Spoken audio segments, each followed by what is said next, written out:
Well, good evening. I hope it's a good evening for you guys. It's not for me because once again I have started another stream, pissed off and irate because of things that don't exist in Steve's world. And although I loathe taking another second to talk about whether colors or triangles exist, there is one more thing that we have to add to that list, and I think it's only right that we share it with you guys. And this time, actually, it's that Steve doesn't exist. I exist. I do exist. I Yep. believe that I exist. I know that I exist. It's the only thing that I can be sure of. I exist. But we're not going to be. I'm not a color and I'm not a triangle. I exist. Okay, the reason that I wanted to kind of touch on this just for a second is because you had to spend a hangout like 2 hours. okay. I don't think I want to hear anymore. Just yeah. Okay. I hate that you told me it was 2 hours. That just put in this. There's 2 hours. Yeah, we could have gone longer, but you know. Okay. Well, anyways, that's enough. 2 hours is plenty. If you want to check out whether or not Steve actually does exist, you can go to the Steve McRae channel and find that out. Yeah, believe that I exist, people. Believe that I exist. If you don't believe that I exist, something's wrong with you. Spoiler alert. Spoiler alert. But before we get into tonight's discussion, as always, I want to run through a couple of upcoming episodes that we have coming up. Tomorrow, you're not going to want to miss tomorrow. That's probably going to be a one hell of a show. I believe the last one hell of a show we had was Wonton. And yeah. Yeah, I noticed we're back to Wonton. He lost his Voton thing. Okay. I told him, I said, look, I pronounced your name wrong the first time. It was Wotan, and I told him, I said, look, you come in, you be respectful, we'll call you Wotan, we'll call you whatever you want. He came in, he started asserting that gravity didn't exist. He said that things didn't do what things do, and facts didn't mean anything. So he is demoted, and now he's Wonton again. So when he learns what gravity is, he can go back to Wotan. But allegedly Dave. Now, this was a guy that I got a recommendation from a viewer. They put in the comments section, hey, you should really check out Allegedly Dave. Allegedly Dave can probably put I forget the wording that they used, but it was that Allegedly Dave would be able to explain flat Earth in a way that the people who have come on the show beforehand have not been able to do. And so I was intrigued, and I went to check out Allegedly Dave, and he has a whole range of things that he is behind and he supports. Three of which I want to touch on tomorrow. Godless Engineer will be joining us to kind of go through that. But the three things that his channel is pretty well focused on would be flat Earth, sovereign citizen, and urine therapy.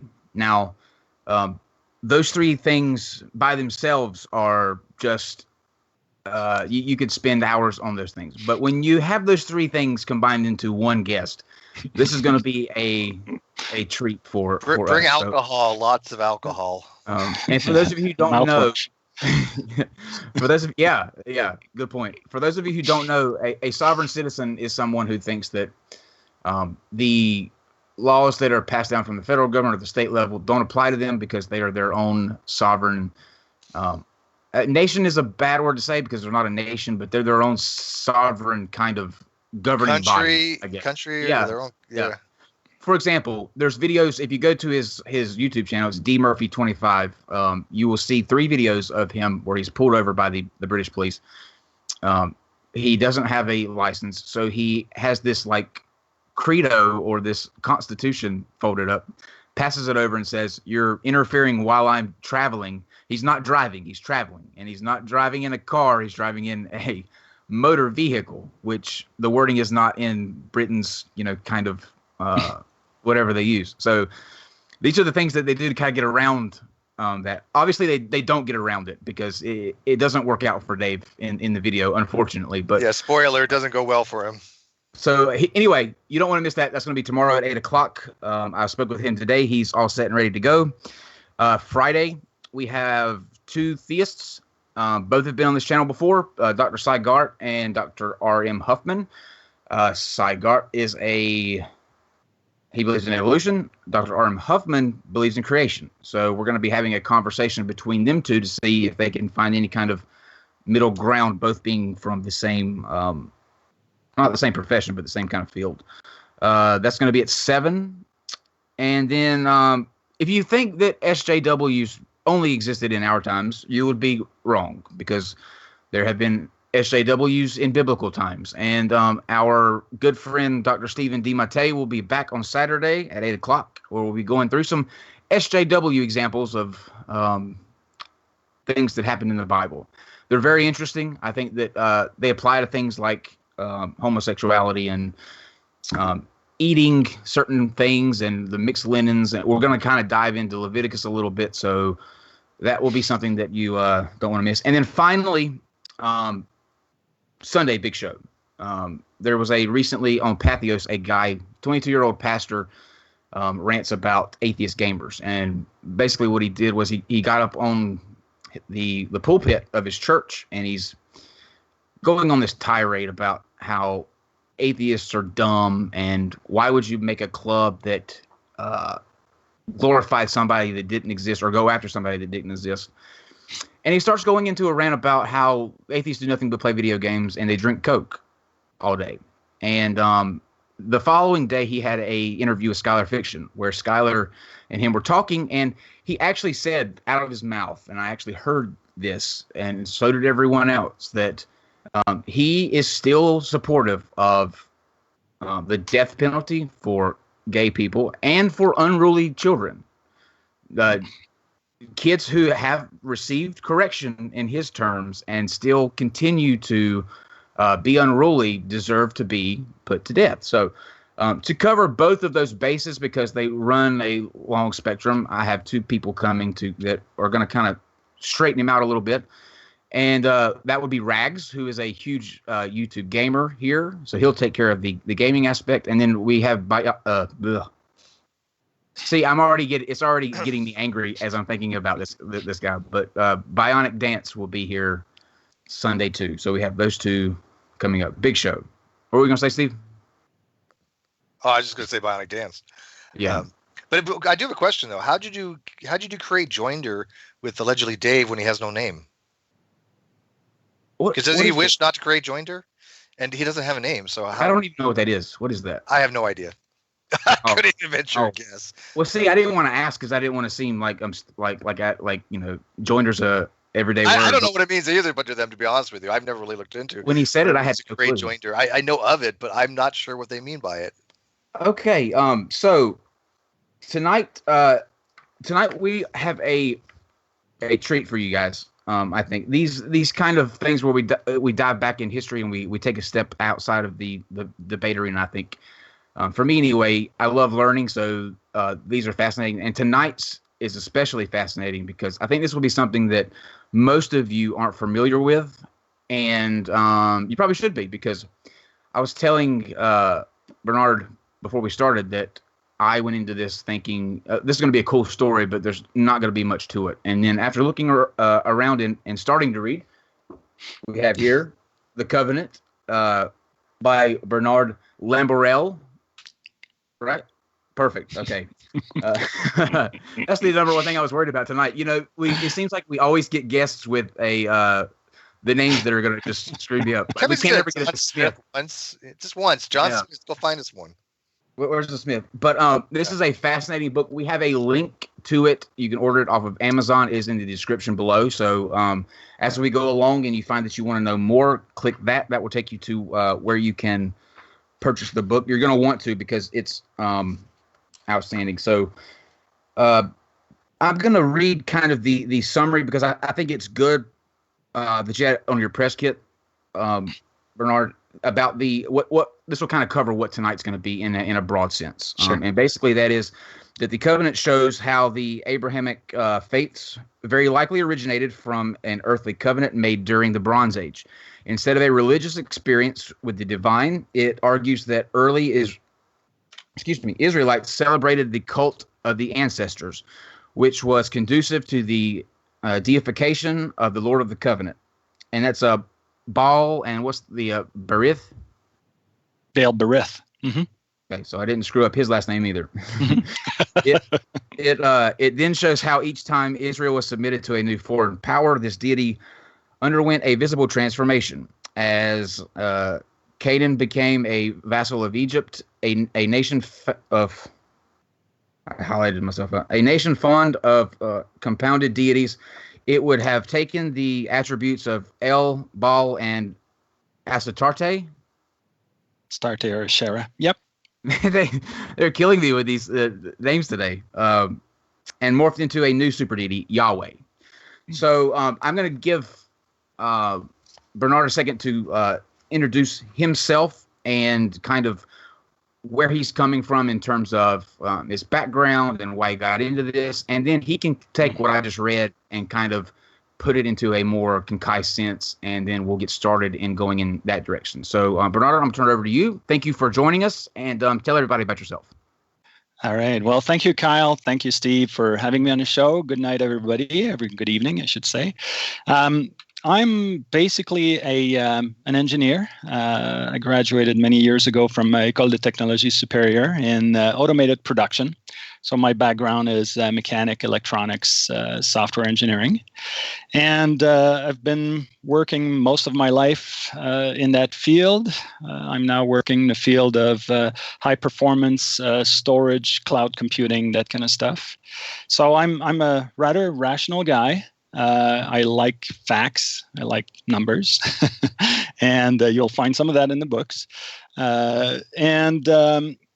Essentially, when my parent divorced when I was 11, I think I would consider myself, I was raised in a Christian family, if you will, but never practiced per se, that much at least.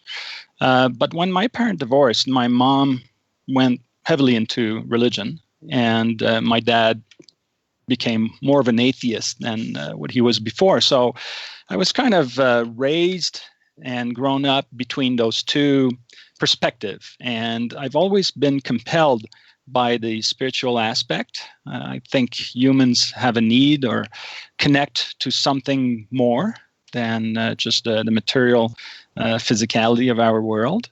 And so once in a while, I would pick the Bible and I would take a deep breath and just start reading it and see if it could make sense of it. And I would always turn it down because I felt it was just, it just made no sense to me.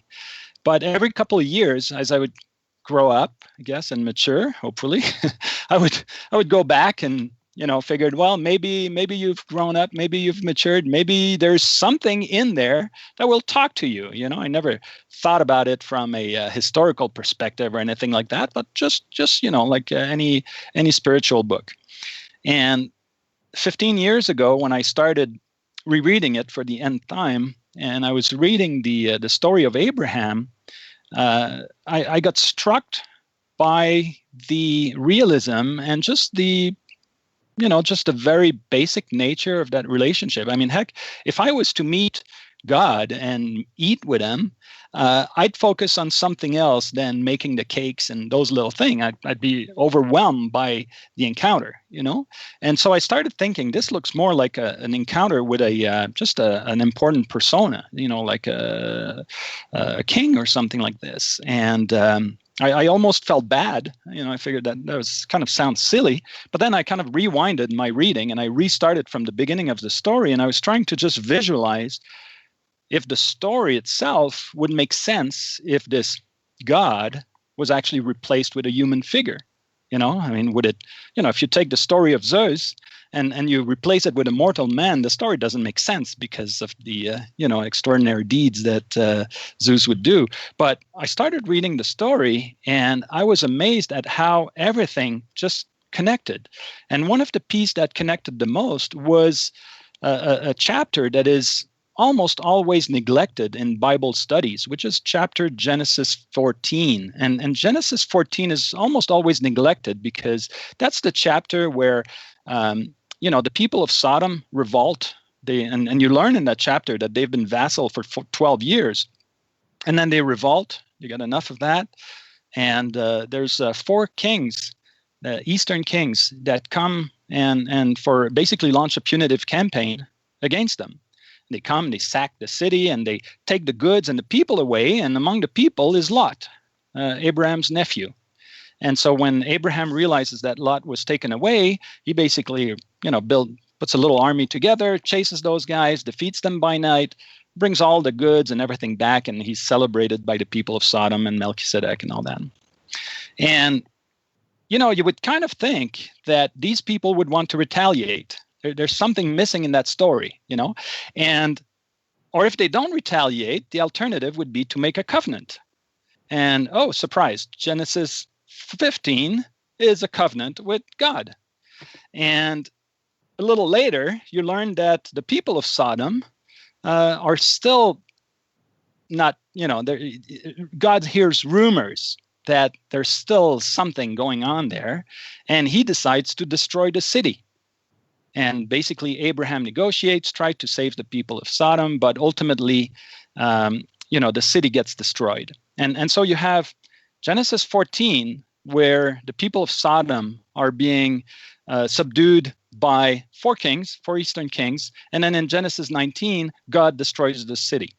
And when I saw that, I'm like, okay, well, this looks like it would be this God, that might be in league with those four eastern kings. And that was kind of the beginning of the quest. And that was like 15 years ago. But obviously going from just an intuition, because that was more of an intuition than anything, and try to offer evidence to support this, that was basically the whole path to the book here. and I want to start. I guess let's start at the beginning. Not to use a cliche, but when you set out to kind of journey on this to find the evidence that would back this up, walk us through what your first steps was, and I kind of want to hit to the points of as we go along through the evening, kind of talk to the pushback that you get at every stage, because I haven't heard this, the story from you personally, but I can only imagine the pushback and the try to, stopping at every point that you go. Yes. So yeah, I can see it building, kind of as we go along.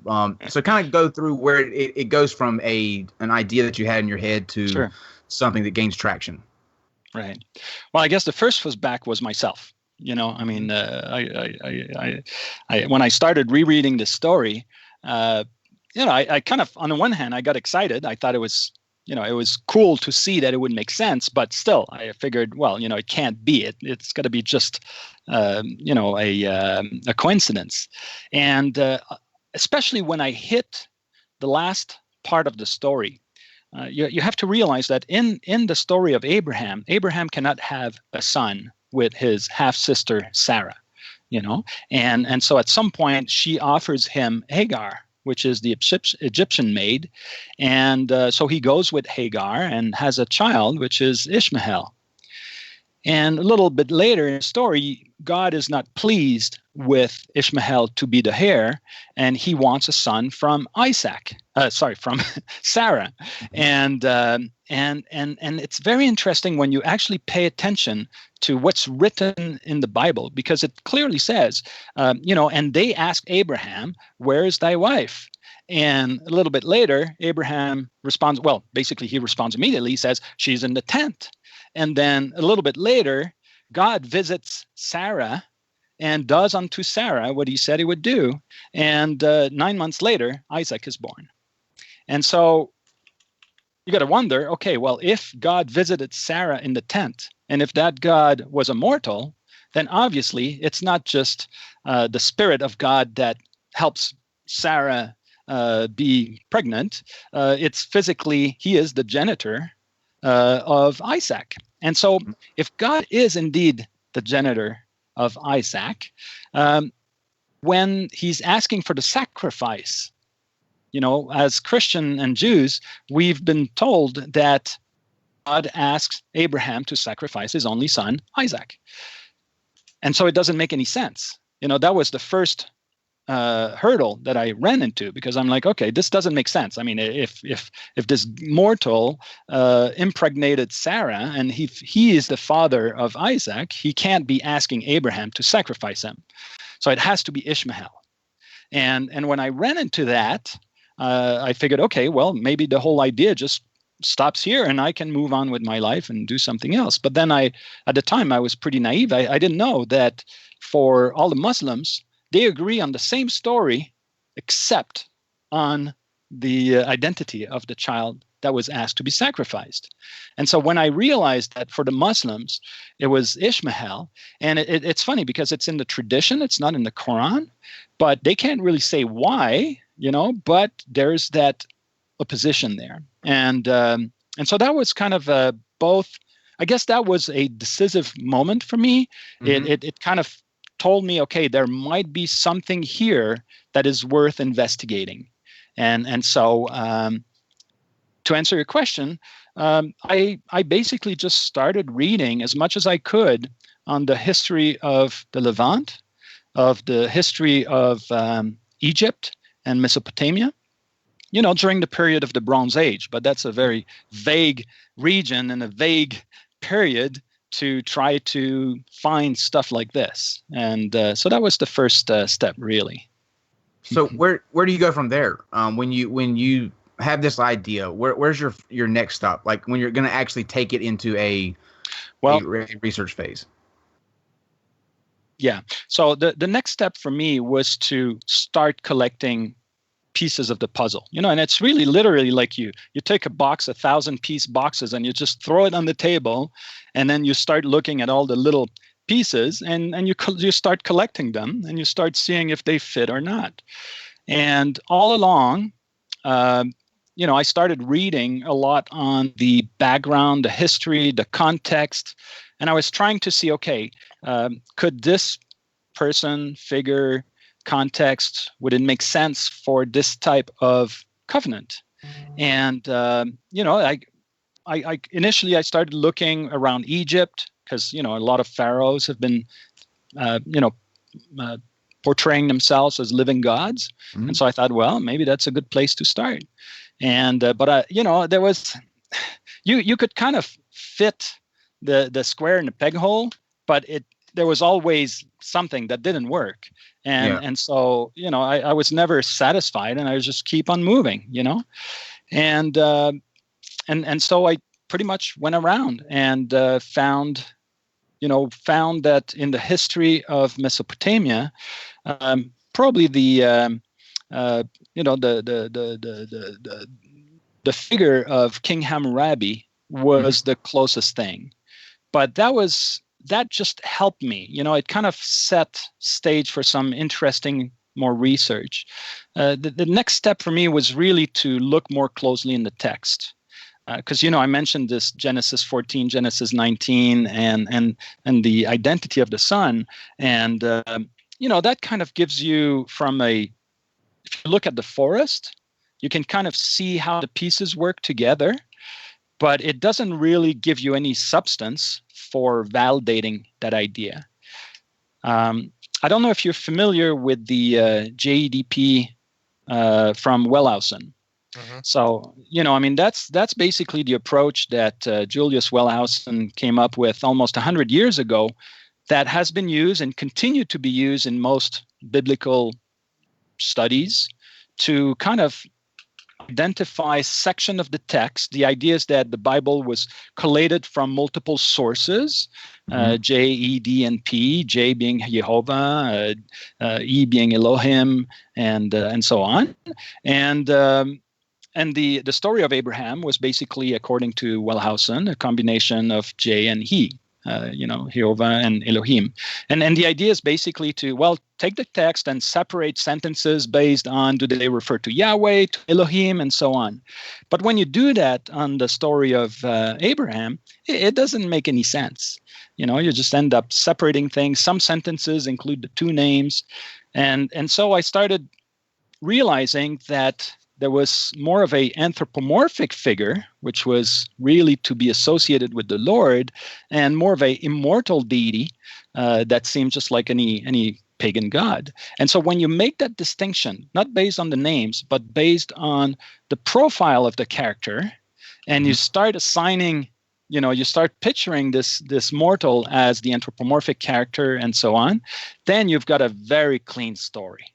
And if you start doing some statistics and maths on the probability that you find these words in these places, you realize that it's almost impossible that the story wasn't designed this way. So what was jackpot number one for you? Where was the first instance where you said, okay, this is my first solid piece of evidence and I need to go, to the next level from here? Well, I think definitely hitting the idea of just the fact that Muslims believe that Ishmael was the son to be sacrificed. That was kind of for me, that was a moment at least that I figured, okay, you got to look into it some more. And the second part is just this exegesis of separating, not basically taking the text as a whole text and just looking at, but separating the figures as opposed to unifying them. And actually, it's quite amazing because you see how the whole story makes sense and how it all integrates itself. Because a lot of scholars will say that the story of Abraham is a compilation of different texts. You've got all these acronism in the text and so on. But when you make this change, then you do end up with a text that you can see by the statistics, the number of errors, and et cetera, that it's impossible that this text would have been passed on orally. It must have been put in writing very early on and on tablets. And this makes sense when you know that in the Levant, writing was used, in the Bronze Age, 2,000 years before Christ, but it was a state thing. But if you're talking about a covenant between states, then it makes sense that writing was used. And so every little bit of information kind of helped. So let's stop on the timeline for a second here and go to the pushback. Where did you first experience any type of, either hesitant to work with you as far as the research or, just telling you straight out to not pursue this because it's crazy? Did you get any of that?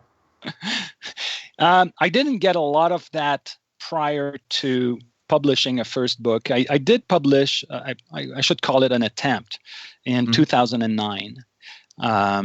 And what I did at the time, before publishing, I reached out to a number of scholars in the field of Near East and in the field of theology. And I wanted to, I expressed to them, told them a little bit about what I was doing. I wanted to, share with them some of my findings and get their feedback. But, it was basically, no, there's nothing to do with that. We don't want to hear about this. This is just laughable. I was okay.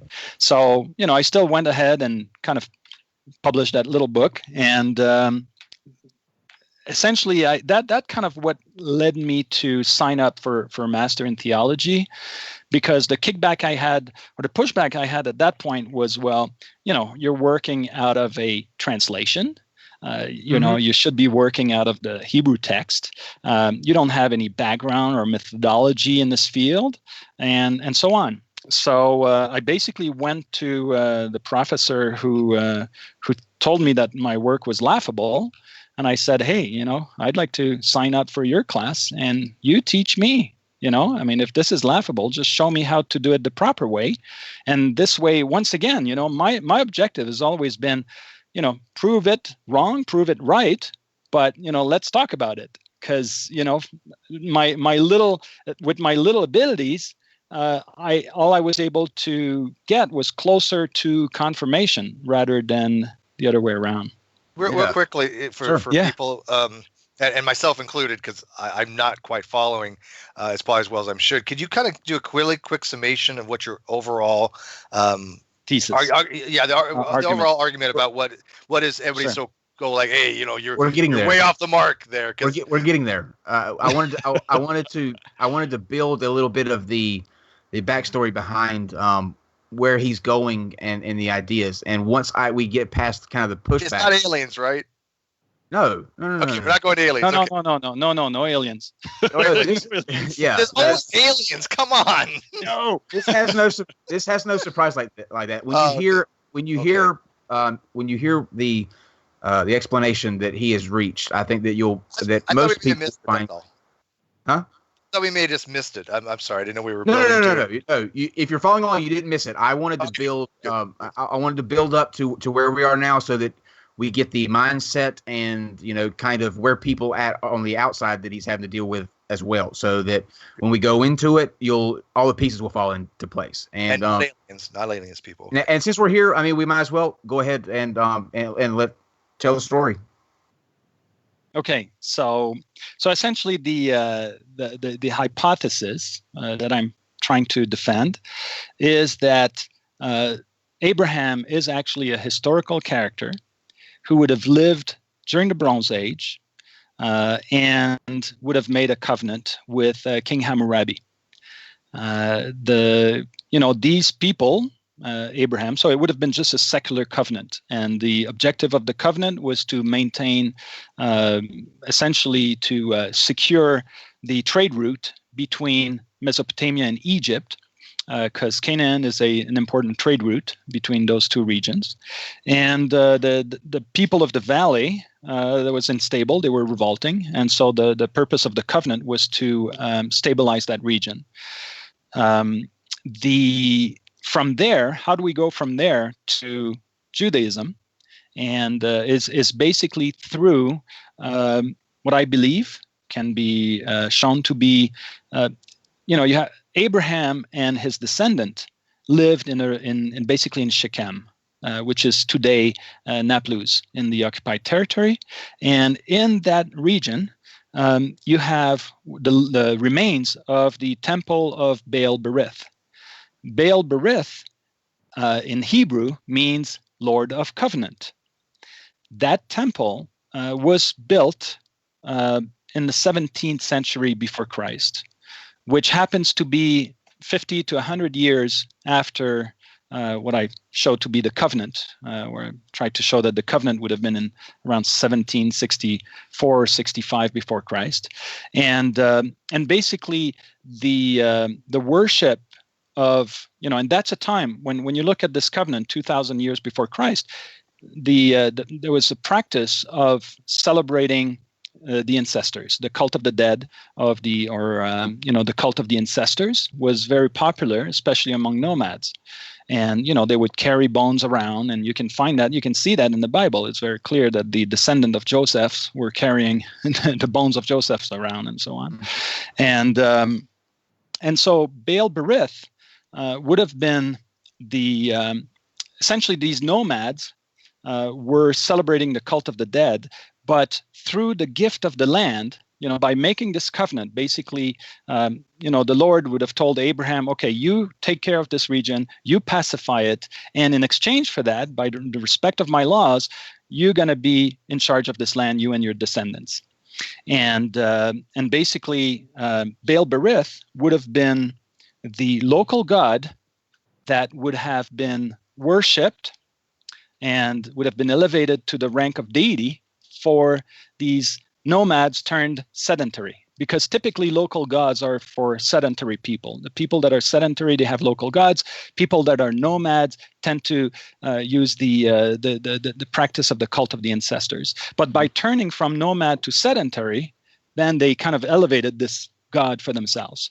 And the other thing I'm showing is that, so not only do you have this Baal Berith, right, which not only has a name that sounds very similar to, Lord of Covenant, but this Baal Berith has two names. If you look into the stories, you see that he's sometimes called Baal Berith and sometimes called El Berith, which means God of Covenant.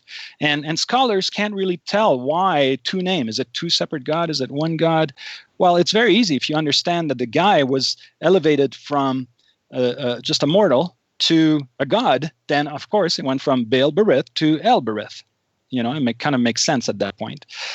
The other thing we can show is that the Tetragrammaton, and maybe before getting to the Tetragrammaton, so we're at a time when because Finkelstein and Thompson and all these people have kind of rejected the idea that the story of the patriarch could have been anything but a myth.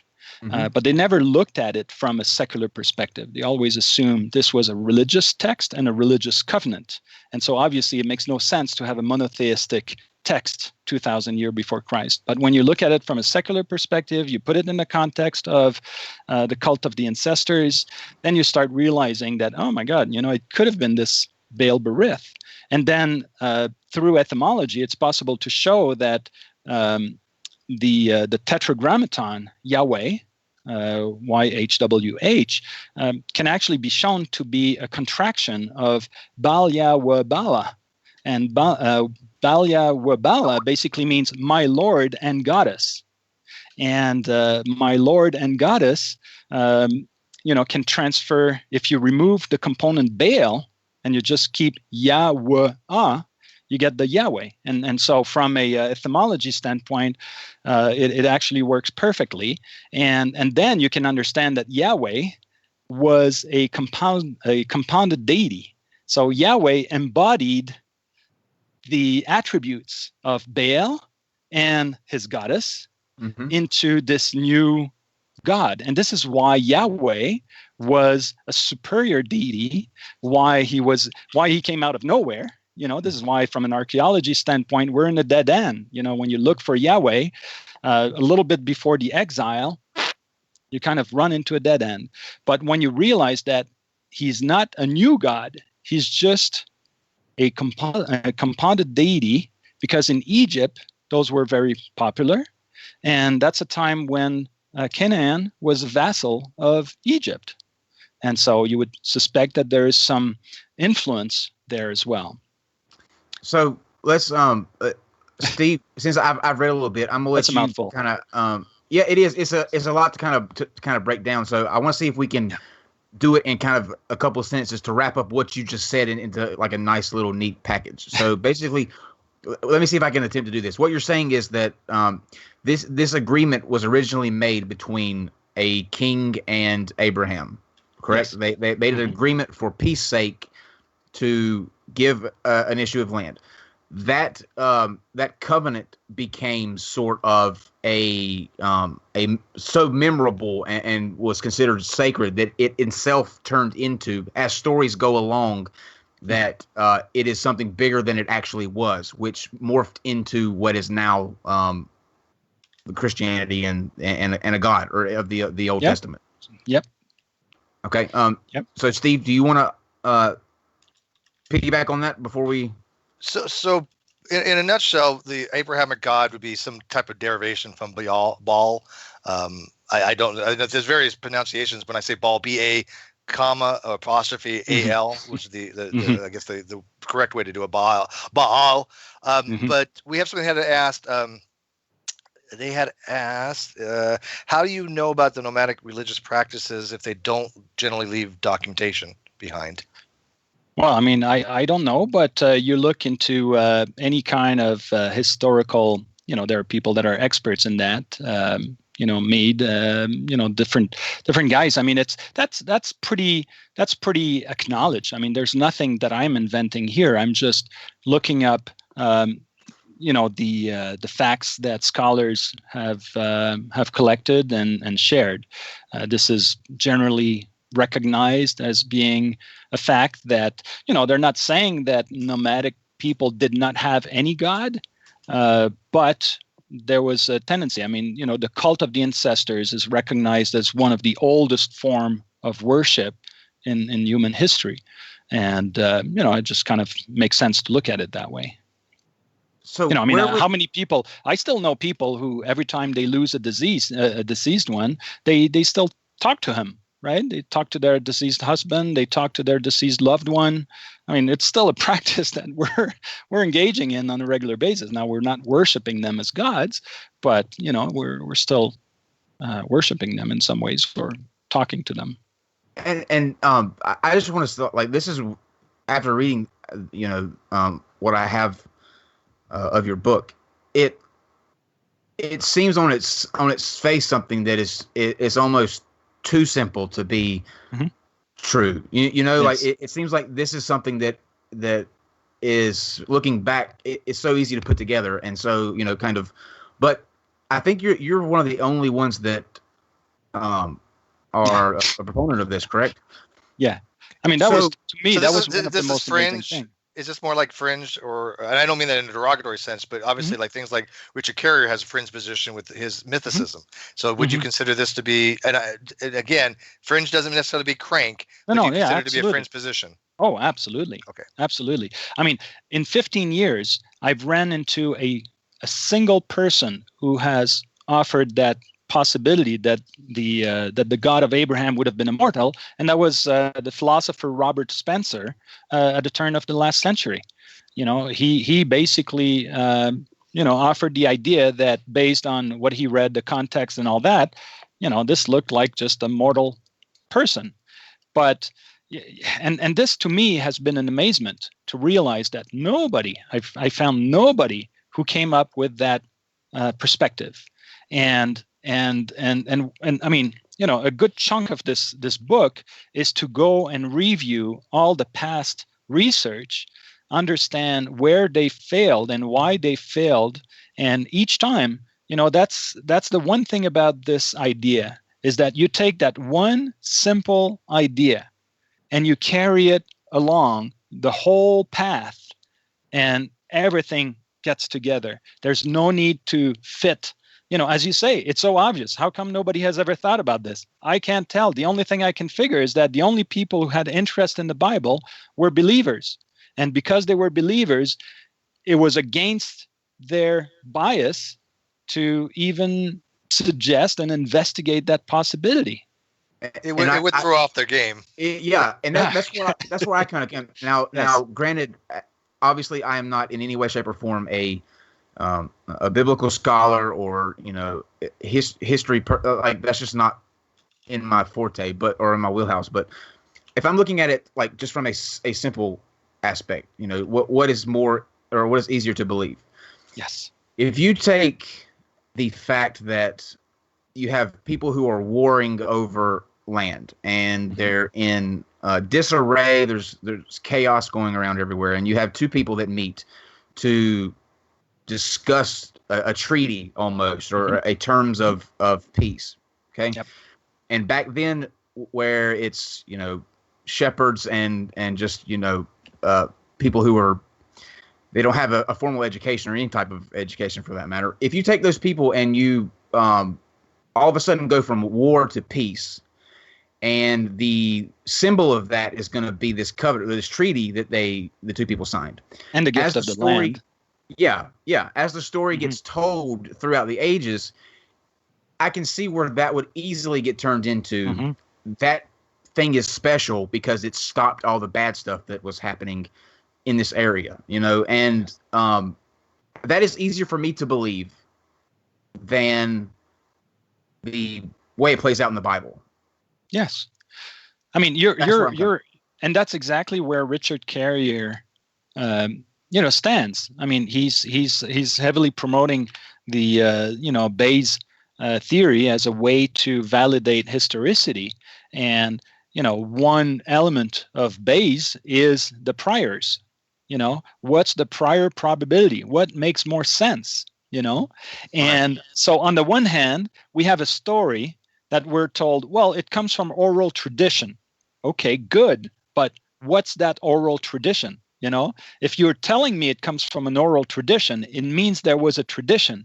And if there was a tradition, then can we somehow get to it? Right. And so we have the idea that God made a covenant with this guy, or the idea that it was a secular covenant that gave rise to a worship. So yeah, I agree with you. But Carey is using I haven't looked at his Bayes, but I thought the way he's using his priors is he's comparing him to our observations of the rank Wrangling hero class, and he's saying that there have been these types of hero classes that existed, and he's assigned them certain attributes, and then compared the attributes to the historicity of Jesus, saying there's only a 1/3 chance based upon these similarities. That's his priors and his Bayesian analysis. But I have not looked at it directly, but from what I understand, that's how it worked, right? That's how he did it? Yeah, I mean, fundamentally, yes. I mean, Bayes, the good thing about Bayes is that as opposed to just be able to go and claim, hey, look, all these pieces of puzzle fits together and makes sense, which is what most researchers will do. Bayes looks at the global picture. It looks at the global possibilities and starts dividing up what makes sense, in the context. Mm-hmm. But also it basically forces you to compare your ideas with the other possibilities, the other hypotheses that are out there. And so how do you compare and how does one hypothesis explains more and better compared to another hypothesis, and not only more and better, but also more uniquely than others, because that's the other aspect. And you can compare it to I believe you brought this point up, but the Egypt aspect, the fact that they're almost doing the same thing in Egypt at the exact same time, I think leads. But to me, the ultimate linchpin, I think, is the connection that it has with Islam and kind of how that turned about. Now that we know the story and how it's laid out, can you kind of briefly go back to that and point that out again so that it's not lost where that Islamic kind of point comes in? Because I think that's important as well. You mean the between the two sons? Right. Okay. So yeah. So if you accept the idea, or if you pose the idea that the God with whom Abraham makes a covenant was not a God, but was an actual mortal, a king. When you look at the scriptures and you realize that at some point in the scripture, Abraham is not able to have a son with his wife, and the wife Sarah happens to be a half sister because of endogamy. Right? At the time, endogamy would allow wealthy people and wealthy families to keep the wealth in the same bloodline, if you will. And so a lot of even until very recently, kings and riches would intermarry. So Abraham is not able to have a son with his half-sister, and Sarah, his half-sister, basically offers him to go to Hagar, the Egyptian maidservant. And so Abraham goes with Hagar, and they have a child, Ishmael. Now, the Lord is not happy and insists that the heir of the covenant comes from Sarah. Now, you could take a little detour and ask, why would the God not be satisfied of Ishmael? In the Bible, there's absolutely no reference. The only thing we know is that from the Talmud, we hear that he must have been a bad little boy and whatever, all kinds of stories. But in the Bible, there's absolutely nothing, very silent. But when you look at it again from that secular perspective and you realize, okay, we've got this Mesopotamian overlord who's trying to pacify and keep control over the region of Canaan. And then we've got Abraham who fathers a son with an Egyptian maid. If this kid becomes the heir, where is his allegiance go in case of a conflict with Egypt? Right? So there's a problem there. So the Lord basically insists that the son has to come from Sarah. And in the text, it says very clearly, when they're visiting Abraham, say, where is your wife? And Abraham tells them, she's in the tent. And a few verses later, God visits Sarah in the tent, does unto her what he promised he'd do, and 9 months later, she gives a son to Abraham. And if you pay attention to the wording in the Bible never say Isaac, that Abraham fathered Isaac. It's very careful. It's very interesting. The distinction between how Ishmael is really the son of Abraham, but how Isaac is the son that Sarah gave to Abraham. It's very interesting. And so if you, one of the most famous story of Abraham is when God wants to test his loyalty and orders him to sacrifice his son. So if you read it like I do, and you say, well, if the Lord has fathered Isaac, he cannot possibly ask Abraham to sacrifice Isaac. There's a nonsense there. And so that was my first stop. And at the time, I didn't know, but soon enough, I realized that Muslim and Jews and Christian disagree on that very particular identity. For Muslims, it's Ishmael. That was the son that needs to be sacrificed. And only Jews and Christian believe it was Isaac. And so I basically propose or suggest that in the original scriptures, there was no name, and it was intended to be Isaac. And this is why the Islamic tradition, because the Islamic tradition in the Quran, there's no mention of the name of the son. It's only in the Hadith that Ishmael is mentioned as a tradition. So there you go. I think that at some point in time, we've introduced the name Isaac because it was obviously favoring the Jews there. Now, an interesting point, but that up until I was looking into this had no connection. But Steve, do you remember 2 weeks ago when you and I were asked to be a part of the Godless Iowans Bible study? Mm-hmm. And the actual study, the actual Bible study that he picked, the Godless Iowan picked out was this story of Abraham. I didn't understand it then. I don't understand it now. It was about Sarah. Yeah. Basically, what it boils down to is that God told Sarah to conceive a child. Let's put it that way, right? Mm-hmm. Now, the Lord should be all knowing and knows what's going to happen in the future. Mm-hmm. We made this point on the stream, Steve. But she goes and without bringing names to confuse it, she goes and she has she conceives one that doesn't make the Lord happy. Right? He should have known that going into it prior, but he didn't. So he sends her again to do it right the second time around. Now that doesn't make sense if it's the Lord. What he's saying, because you should have that prior knowledge that that's going to happen. Like, mm-hmm. You shouldn't have to go back and do it again. Mm-hmm.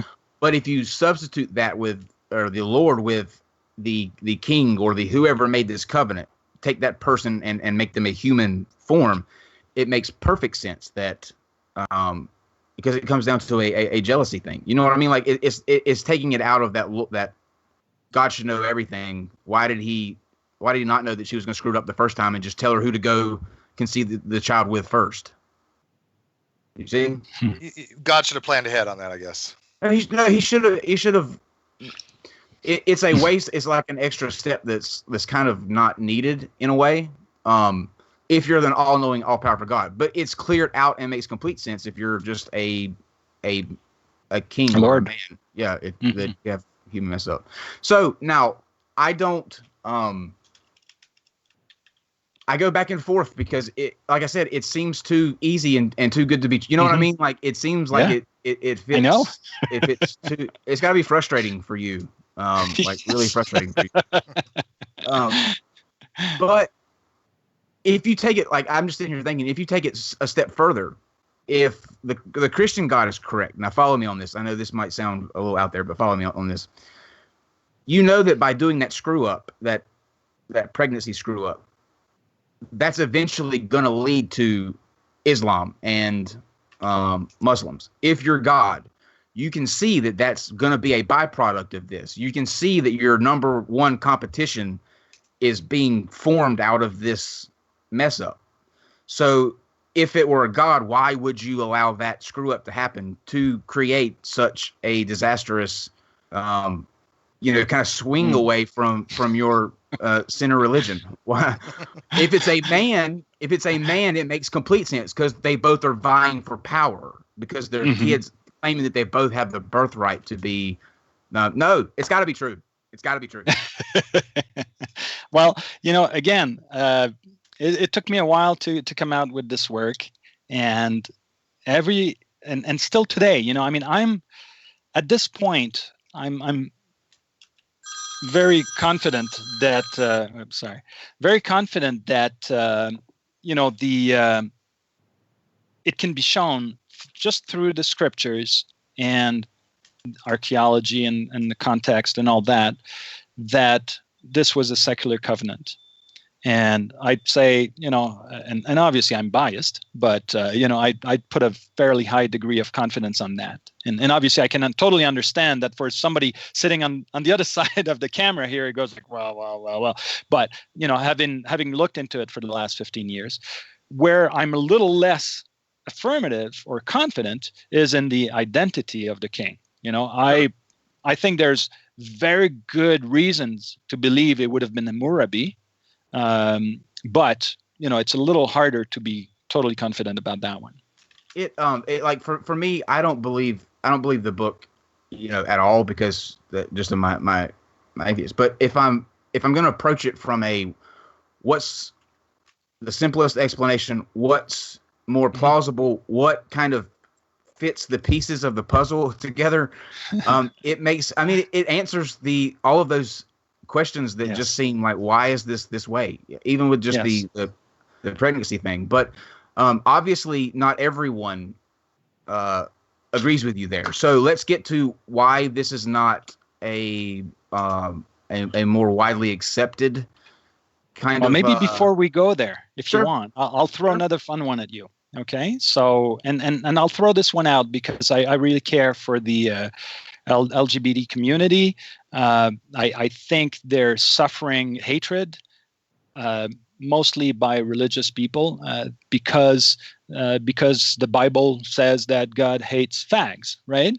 Mm-hmm. Now, again, when you look at the story from a secular perspective, and you go back to Genesis 19, which is a chapter where God wants to destroy Sodom, what does he do?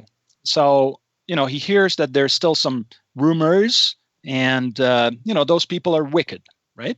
And obviously if they refuse his authority, he'd be right, he'd rightfully think they're wicked.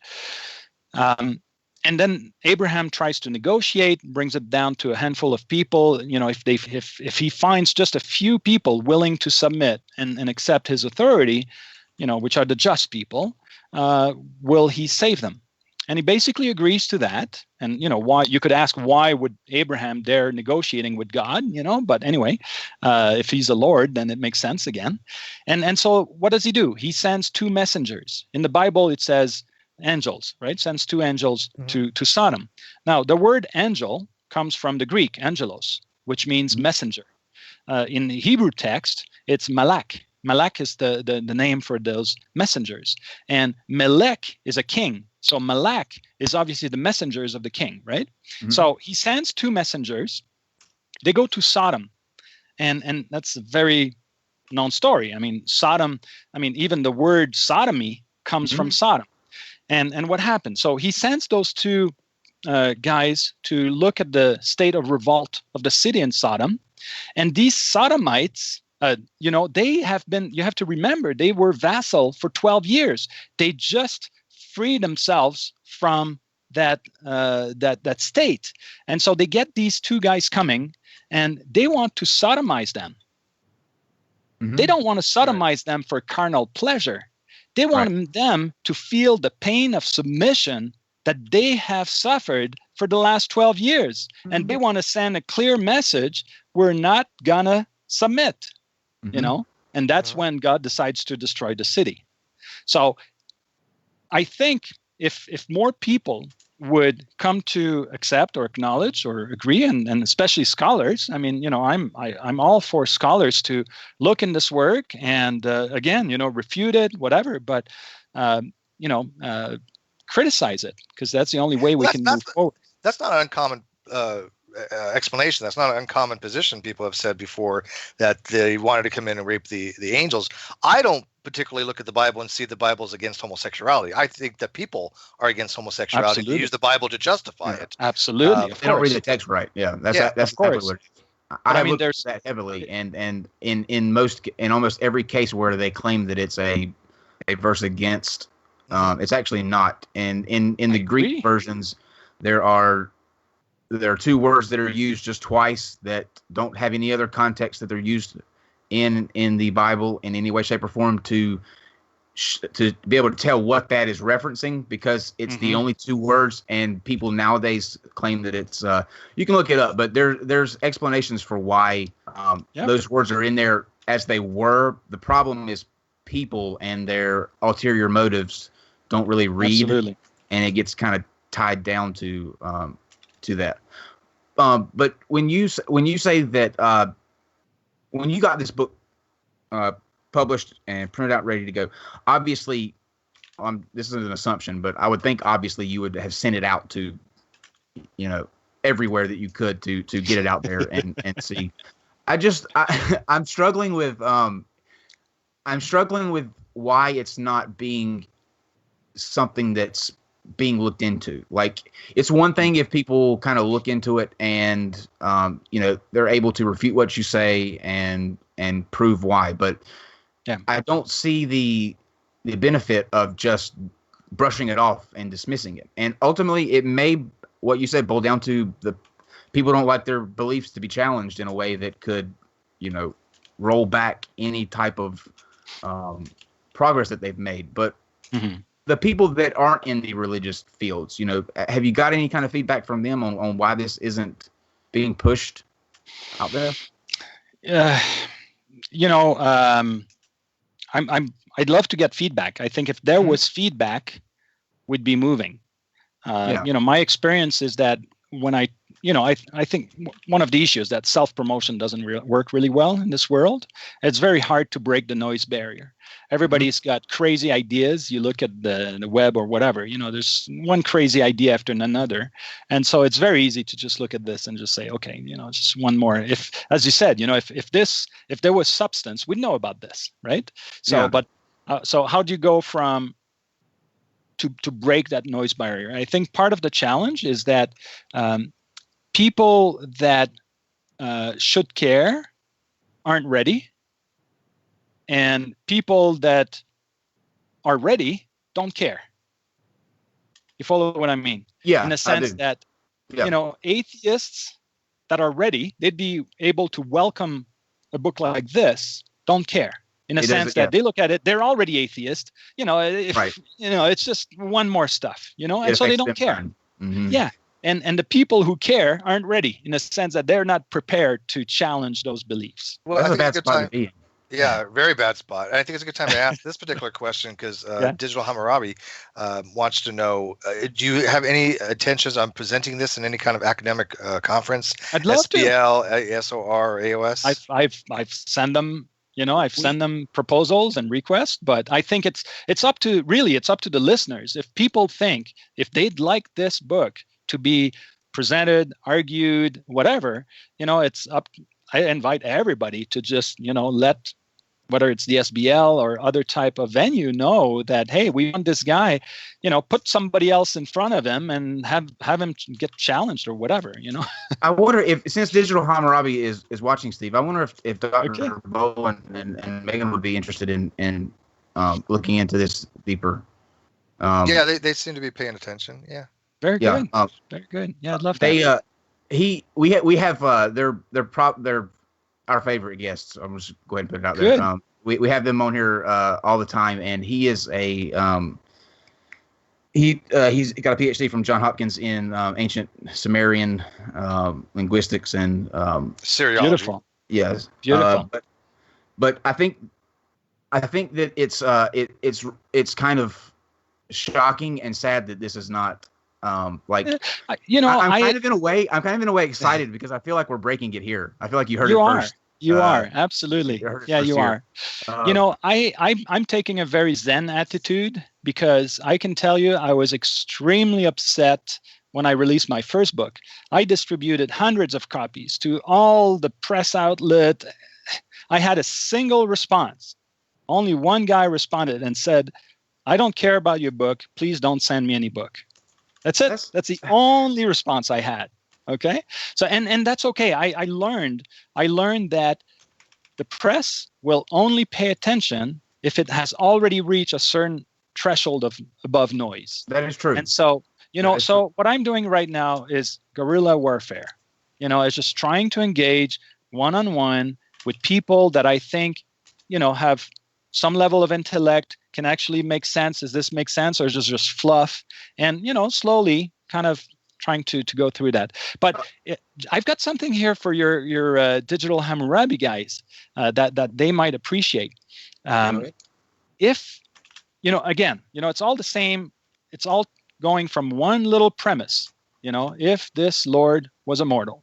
So if this Lord was immortal, and he would have, well, first of all, it allows us to reconnect science with religious tradition, because religious tradition tells us that, no, this story is real. It took place during the Bronze Age. That's what the Jewish tradition claims.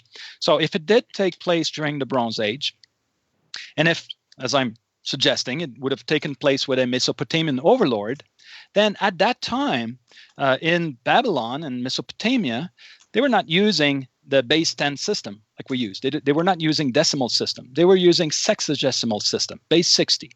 And we've inherited from the Babylonians base 60. And this is why on the clock behind you, there's 60 minutes, not 100.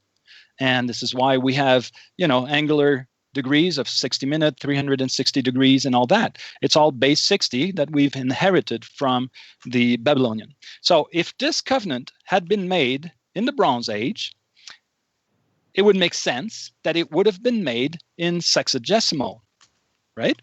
That the numbers and the ages and everything would have been recorded in sexagesimal. Now, when you look in the Bible, it tells you that Sarah got pregnant at 90-year-old. And you go, oh my God, this makes no sense. But I'm going to ask you a question here. Say, Kyle, Steve, okay? I've got a watch here, and my watch actually is based on 100 minutes per hour. It's a brand new watch, I'm and out I just already. hate. All right, and you're on 60 minutes. So I'm telling you, we're going to meet in a quarter of an hour. On my watch, that will be 25 minutes. And on your watch, it will be 20. What? Oh wait, 15. Sorry. Thank you. Yeah. So it'll be 15 on yours and 25 on mine. And I think that's exactly the conversion that the people did when they converted from sexagesimal to decimal.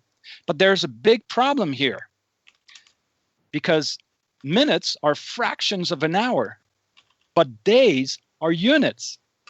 And so you should not have converted them. 15 days is 15 days. It's not 25 days because you switch from sexagesimal to decimal. Okay. Right. And so what I show in my book is that you can fix this by multiplying by 0.6. So take 25, multiply by 0.6, you get 15. Take 90-year-old, multiply by 0.6, you get 54. And the tradition tells us that Sarah should have never got pregnant. It's a miracle. But we know that some women are able to give birth at that age. But it's really rare, but it's possible. And if you take every dates in the Bible and you multiply by 0.6 in the Old Testament, and you multiply by 0.6, you realign everything with history. And one of the nicest example is Exodus, okay? Because when you look in the Bible and you try to situate Exodus, there are two different ways people use to calculate Exodus. They go back from the Temple of Solomon, 480 years, or they calculate the number of generations from Abraham and all that. But you end up with something like this, where there's just no connection, And we know also from, everybody's been trying to fit Exodus somewhere. They put it at when the Hyksos were kicked out of Egypt, and the most logical place would be under Ramses II, because he's the guy who built Pithom. But historically, you can't see any movement of any kind of people out of Canaan. But when you multiply by 0.6, now the dates do this. They both point exactly to the same place, and that same place happens to be the Battle of Kadesh.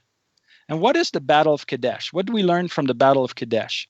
The Battle of Kadesh was this big battle that lasted like 15 years between the Hittites in the north, which is Turkey today, and Egypt. Because at the time, Egypt or Canaan was vassal of Egypt. So the territory of Egypt was going all the way up to Turkey. Mm-hmm. Okay? And they were battling on that frontier. And so what happened is after this war, the Egyptians started to slowly get out of Canaan. And I think that's the Exodus. They didn't have to leave. It's Egypt that basically they went out of Egypt because Egypt went out of Canaan. Okay. That's I can't wrap my mind around it because I don't like the stuff that you were just talking about right there. Mm-hmm. I knew base level. I mean, just base level of the stuff. But when you say that about the converting it from, why would she be 90 years old to 54? Mm-hmm. That seems like, even for somebody who's not a scholar or anything like that, mm-hmm. that seems more logical. Like, it's more logical to believe that she would be 54 than it would be mm-hmm. that she's 90 and having a child. Like, why is I don't understand why there's a pushback against this. I really don't. Well, the base 60 thing has been around for quite some time. You didn't just come up with that. Mm-hmm. That's been out there for quite some time. But correct. But there's probably something to be said of that. What's that? Period it's used in. The period it's used I don't think. Oh, the period it's used in. That might be true. When they actually used it is up for discussion, of course. But yeah. The period they used it I think what's I believe I haven't seen anyone else is show how I think some people have investigated the possibility that the numbers in the Bible would have been sexagesimal number, and that's impossible because some numbers end with digits that are greater than 59, and you cannot have anything ending with more than 59 if you're in sexagesimal. But I think what's unique is to show that by multiplying the biblical numbers by 0.6, the chronology, you can actually fix it. And somebody had challenged me at some point a couple of years ago and said, well, this sounds very interesting, but it'd be even better if you could find some historical document outside of the Bible that exhibit the exact same problem and that you solve in the same way. And I found two examples of tablets. Mm-hmm. That one of them is a tablet with Bernard Buriash, and another one is another tablet with Nebuchadnezzar. And the two tablets, scholars look at them and say, well, these numbers are way off. But when you multiply them by 0.6, you actually get bang, right on. And those two tablets were written pretty much at the same time that the Bible was collated, which is just around the exile, a little bit before the exile under Nabonidus. And so it everything fits together, So these scribes that were collating all these documents and writing the Bible most likely happened to be writing at a time when they had lost track of how to properly convert from sexagesimal to decimal and end up making this stupid mistake. Wasn't there also... Yeah, wasn't there also something along the line of the dates, like the people living in 900 plus years? It wasn't so much it was sexagesimal. It was the if you converted it to like months somehow, using whatever that in the months, it made a little more sense. Yeah. Yes. So it'd be like, okay, he was like 47 or something, or 57 or something. Correct. Yeah. In the antediluvian, so the antediluvian, yeah. Yes. So antediluvian, you have these crazy numbers, 900s and so on. And I agree, that's most likely lunar cycles and basically being month. But from, at some point in the Bible, it says, and then God decided that the, lifespan of man would be 120 years or something like that. And then from there on, you have the genealogy leading up to Abraham. And anyway, what I'm showing in the work, again, is that this genealogy actually fits the genealogy of King Hammurabi, and I show the relationship between the two and so on. Because with this 6-9 multiplier, the level of accuracy you get is actually quite interesting. I don't know if you have any Egyptologists listening, but again, we go back to these Hyksos, and probably a lot of people might have heard of the Hyksos. They're the Amorites people, or at least believe they're from Amorite descent. And it's one of the only people who actually kind of took control over Egypt. And it was in the second intermediary period which was somewhere between 1650 before Christ to 1510. And that's when the Hyksos, for about 100 and some years, they took over Egypt. And it's interesting because some people have actually suggested, one of the Hyksos king was Jacob Her. And some people have suggested the idea that, well, maybe that was the Jacob of the Bible. Well, actually, maybe it is. And because what I'm trying to show is that Jacob Her was followed by Hian, the king Hian, which is a king from the next Hyksos king. And Hian was worshiping Seth. And so when you look at Hian Seth, it's actually very close to Yosef. And then it gets even better when you look at the son of Hian, which was Yanesi. And the son of Joseph in the Bible was Manasseh. And Yanesi among the Hyksos never inherited the throne, and we don't know why. And in the Bible, Manasseh never inherits the throne because essentially Jacob decides that his brother Ephraim will inherit. And anyway, so you can kind of make a parallel using the names and the dates between those people, which makes it quite interesting. I have we have an Egyptologist, Dr. Maggie Bryson. She was on a couple weeks ago. She will actually be back on. Yeah, I watched that show. Yes, absolutely. Should be back on at the end of the month. I've wrote down those questions. I'm interested to know what Megan and Dr. Bowen think now, Steve. What are they saying? Oops, we don't hear you. We can't hear you, Steve. I'm gonna read this verbatim because I'm not even gonna pretend to understand this question from Megan. I'm gonna pull a Kyle like we're talking about philosophy. I'm just gonna have the blank stare. Like that's it.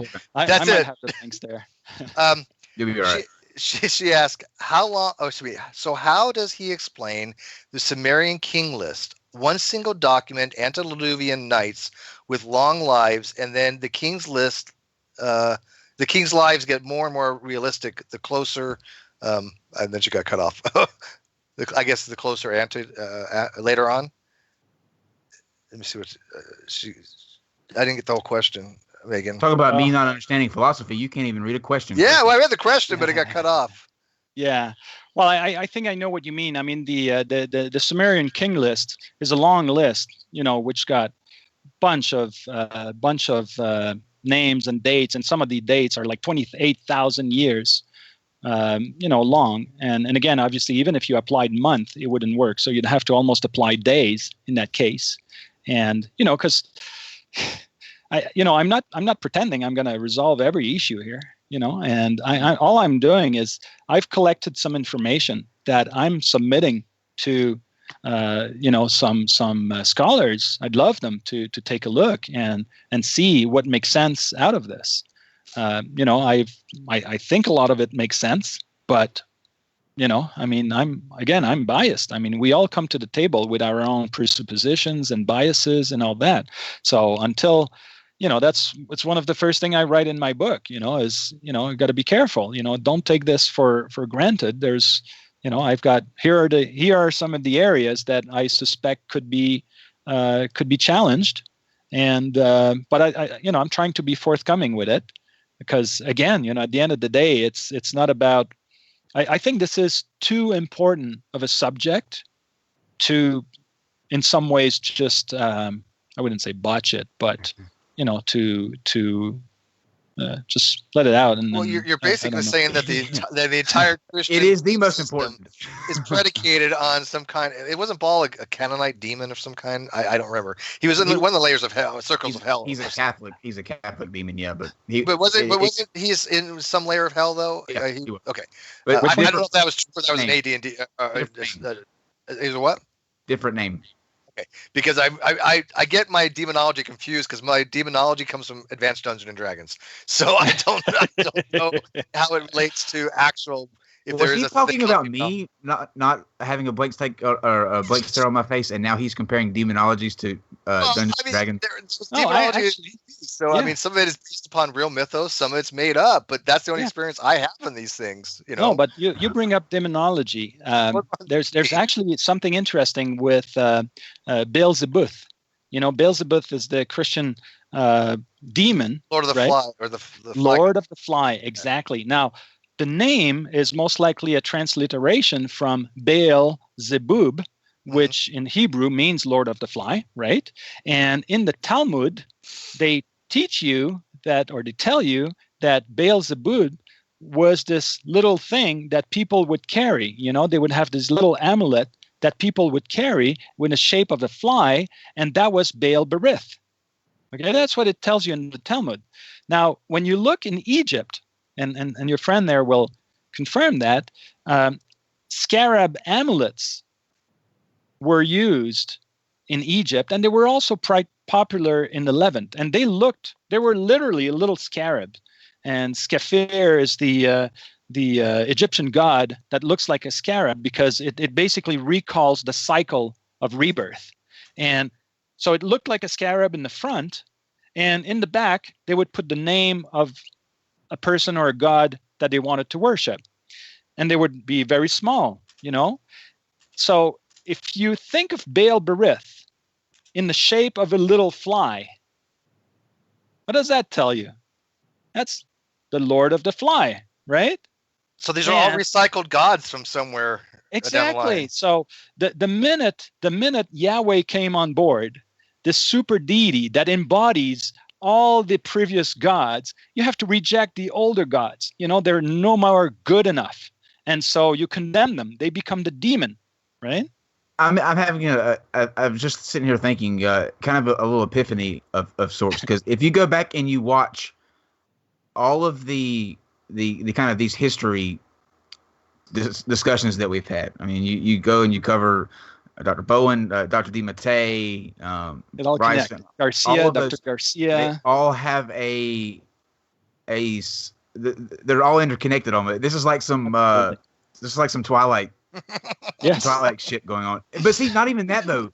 Where I'm going to go out on next level with you guys, where I'm going to go base level right now is Steve and I's conversation with the Godless Iowan, which was a Bible study that he did not tell us ahead of time what we were talking about. I had no idea what I was walking into. No clue. And you can go to his channel right now, and we had this exact conversation word for word. And me and Steve both came to the conclusion that why would the Lord mess up telling Sarah how to conceive a child if he knew it didn't make much sense. Yeah, it didn't make much sense. Yeah. And by the way, I don't like going into those things blind. I had no idea what I was walking into. So. This is some crazy shit, man. This is some crazy shit. It's basic. Well, I'm very thankful because this book hasn't been out very long, but my experience has been that the very few people who've actually overcome their skepticism and looked into it, I think, again, maybe they didn't, and I'm not expecting them to buy the whole thing, but I think they would agree that they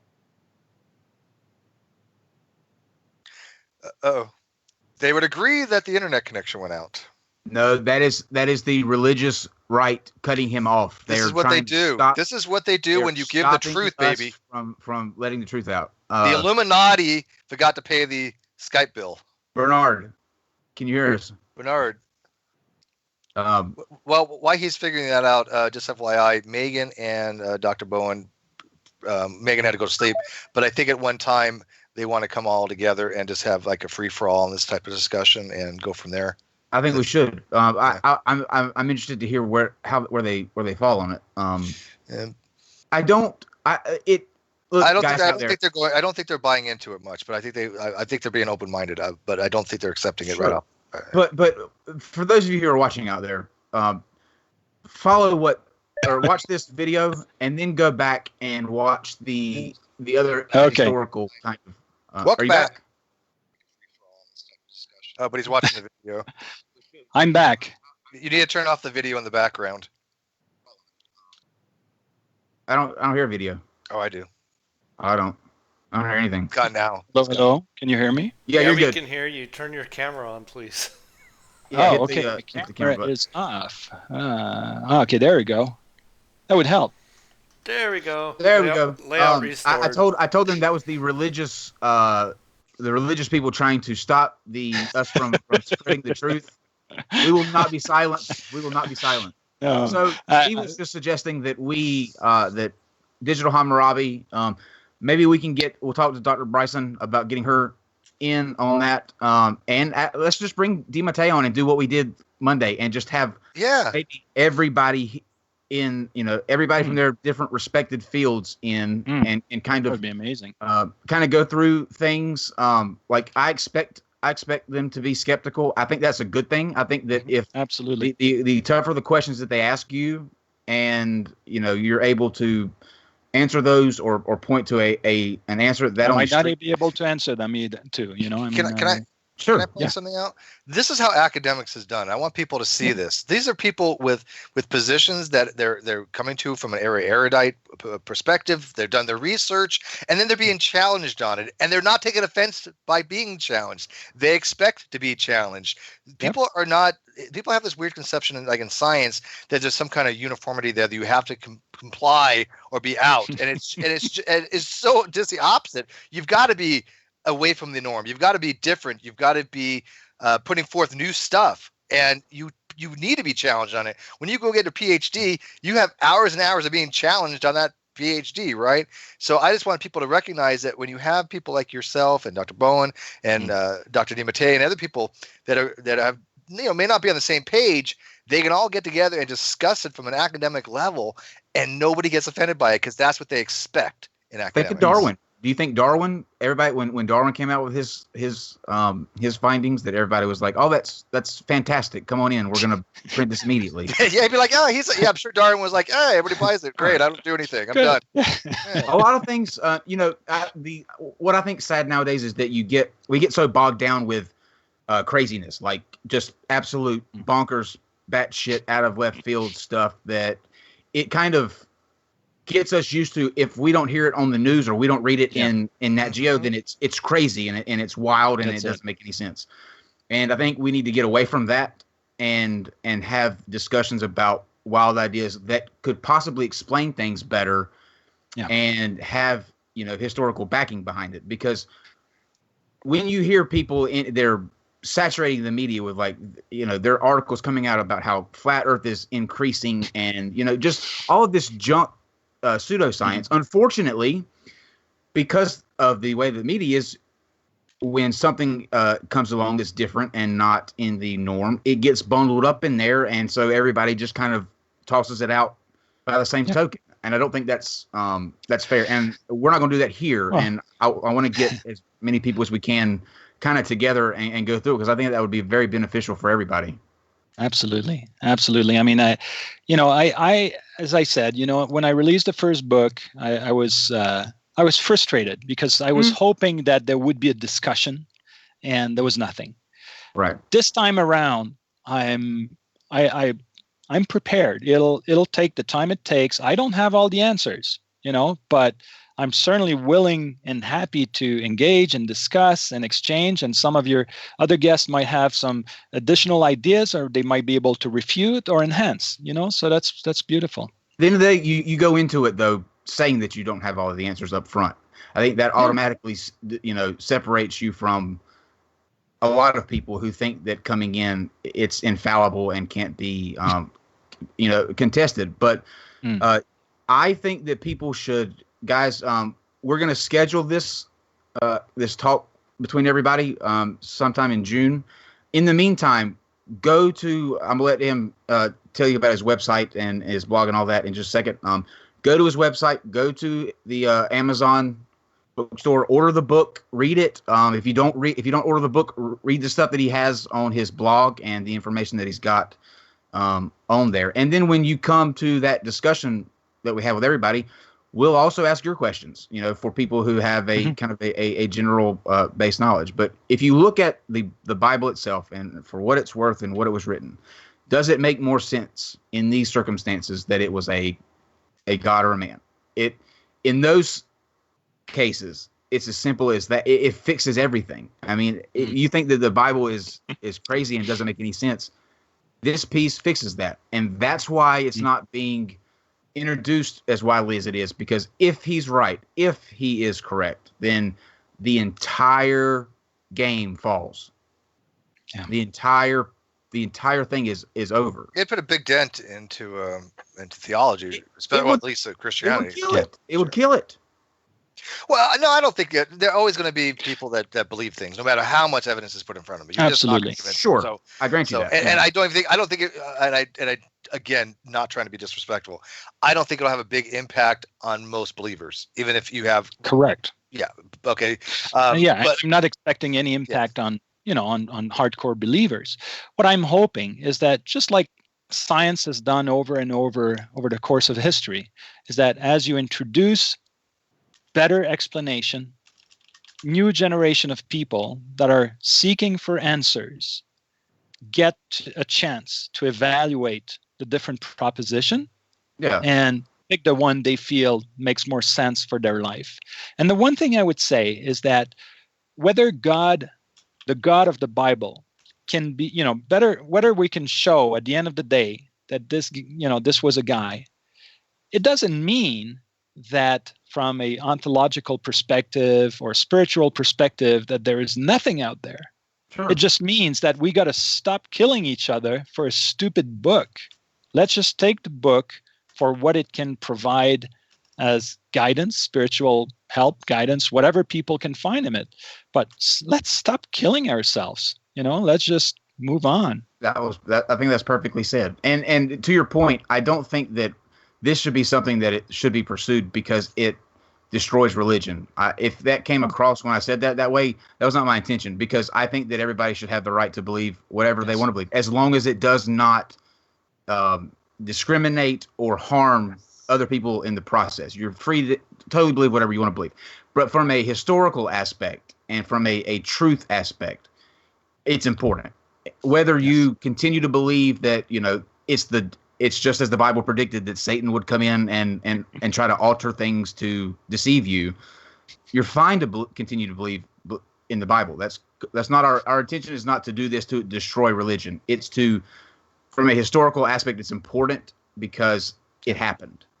And the way that it's being said wouldn't have been. Continue to believe whatever you want to believe. Just don't harm other people and don't discriminate. You'll have no issue from anyone else, I don't think. And maybe keep a little doubt in the back of your mind. That won't hurt. Is doubt a virtue? I think it is. Thank you. Okay, good. Excellent. It's not a virtue. We're going to be having that discussion. Bernard, this was fantastic. Thank you very much for coming on. Thank you. This was great. I can't say that I followed everything, but it's definitely a worthy discussion to continue on and then bring other people in on that are far more knowledgeable on it than I am possibly, because I'm not that big into the Bible. I don't know much about the Bible, to say the least. I can tell you what's in it, kind of, but I don't know where to find it or the history of it. So, but if you want to talk about whether colors or triangles or image of person exists, they're not in the Bible. If it's not in the Bible, I can probably talk about it. That's the rule of thumb I have. If it's not, the sad thing is that Steve doesn't know which parts of the Bible that Jesus is saying because he can't see color and therefore can't see the red letters. So it's only in the some Bibles that it has the red letters. Not all of them. It's the red letter Bible. I don't think that's true. Not in the King James version, and that's the only one that matters, Steve. Well, if you're King James onlyist now. Absolutely. Okay, I'm going to tell Kent Ovent because he'll be proud of me. All right, but yes, we will get back with you guys for a new date on that, and I'm gonna let Bernard close us out with where you can go to find out more information and get whatever you need from that. But I want to thank him again, and David, as always, for producing. Awesome job, and then we'll see you guys tomorrow. So Bernard, go ahead and close us out. Well, thank you very much, guys.